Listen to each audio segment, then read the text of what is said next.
बिस्मिल्लाहिर्रहमानिर्रहीम। सिंधी बोर्ड जी खाने में खुश आमदीद। अॼु ठाहींदासीं पास्ता। पास्ता तव्हां कहिड़े बि शेप जा खणी सघो था। उन में पाणी गरम करणो रखियो आहे। पाणी हमेशह घणो ई खणिजो, थोरो खणंदो त उन में पास्ता सुठे नमूने सां बॉइल न थी सघंदा। पाणी में पहिरियों ई असां लूणु विझी छॾियो आहे, पास्ता विझण खां पहिरियों ई विधो आहे। उन खां पोइ जेसि ताईं पाणी उबरे उन खां पोइ उन में असां पास्ता विझंदासीं। हिकिड़े तरफ़ पास्ता असांजा बॉइल पिया था थियनि, ॿिए तरफ़ असां तई खणंदासीं। उन में असां थूम अदरक थोरो टुचकाईंदासीं। थूम अदरक टुचकाइण खां पोइ उन में टमाटा 2 टमाटा मूं विधा आहिनि। उहे अञा एतिरा पूरे तरीक़े सां भुॼिया न आहिनि या उहे ॻरिया न आहिनि। उन खां पोइ असां मुर्गी विझंदासीं। तव्हां वटि बोनलेस मुर्गी हुजे त तव्हां बोनलेस विझिजो। मूं वटि जेका चिकन अवेलेबल हुयो सो मूं विधो आहे।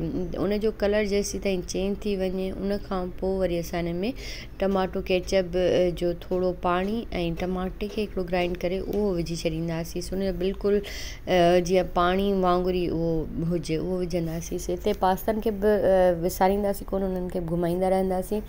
हिन में मूं चिकन मसालो विधो आहे। लूणु पंहिंजे अकॉर्डिंग विझिजो, जेतिरो तव्हांखे टेस्ट में पसंदि हुजे। मूं तक़रीबन 1.5 चमचो हुन में विधो आहे।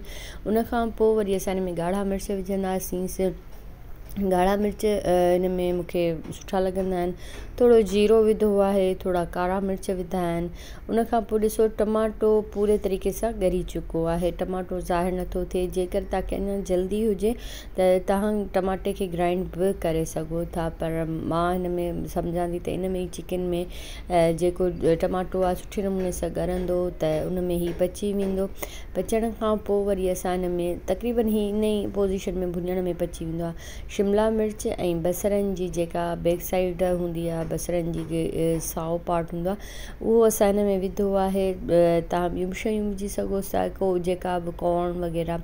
ऐं मूं सोया सॉस विधो आहे, उन जा 2 चमचा विधा आहिनि। इन खे सुठे नमूने सां भुञंदासीं।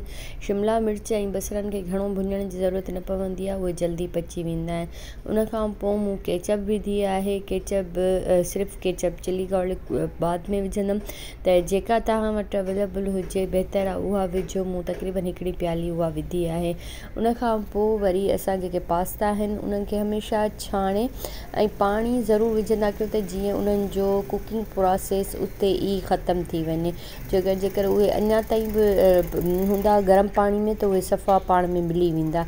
उन खां पोइ असां हिन में चिली गार्लिक विधी आहे। असांजी हीअ सॉस तयारु आहे। चिकन असांजो तयारु थी चुको आहे, सॼो मसालो थी चुको आहे तयारु। असांजा पास्ता बॉइल थी चुका आहिनि। उन खां पोइ हुन में मिक्स कंदासीं। मिक्स कंदा वेंदासीं। हीअ ॿारनि खे तमामु घणो पसंदि हूंदो आहे, पर इहे नूडल्स ऐं पास्ता ॿारनि खे थोरो घटि ई ॾिजनि, जीअं 15 ॾींहंनि में हिकिड़ो दफ़ो ॾिजनि। छो जे करे इहे शयूं अहिड़ियूं हूंदियूं आहिनि जेके देरि सां हज़म थींदियूं आहिनि। ठाहियो, खायो, इंजॉय कयो। अल्लाह हाफ़िज़।